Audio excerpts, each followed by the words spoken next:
Indian పాపులేషన్లో మోకాల osteoarthritis western పాపులేషన్తో పోలిస్తే చాలా ఎక్కువ.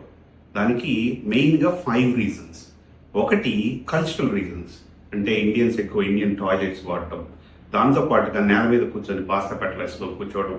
ఇలా కూర్చోవడం వల్ల మోకాల మీద ట్రెమెండస్ అమౌంట్ ఆఫ్ ప్రెషర్ పెరుగుతుంది, దానివల్ల కార్టిలేజ్ జరుగుతుంది. 2, మజిల్ వీక్నెస్ ఉండటం వల్ల, అంటే 40 దాటిన తర్వాత అందరికీ మజిల్స్ కొంచెం వీక్ అవుతాయి.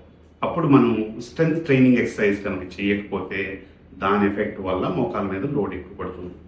3, ఒబీసిటీ, ప్రస్తుతం ఉన్న big problem, lack of exercise. ఈ రెండింటి వల్ల మోకాల మీద పడే లోడ్ చాలా రెట్లు పెరుగుతుంది. 1 kg వెయిట్ గెయిన్ అయ్యామంటే 4 kgs వెయిట్ మోకాల మీద పడుతుంది. Next, vitamin D deficiency. చాలా స్టడీస్లో తేలింది ఏంటి అంటే విటమిన్ డి డెఫిషియన్సీ ఉన్న వాళ్ళలో ఆస్టియోఆర్థరైటిస్ వచ్చే అవకాశం ఎక్కువ, దాని సివియారిటీ కూడా ఎక్కువ. 5th, ప్రాబ్లం ఉందని తెలిసినా నొప్పిని భరిస్తూ టాబ్లెట్లు వేసుకుంటూ డాక్టర్ని కన్సల్ట్ చేయకుండా నెగ్లెక్ట్ చేయడం. అలా చాలా రోజులు నెగ్లెక్ట్ చేస్తే కనుక కార్టిలేజ్ జరుగుతుంది, ప్రోగ్రెస్ అయ్యి ఆర్థరైటిస్ ఎక్కువ ప్రోగ్రెస్ అవుతుంది.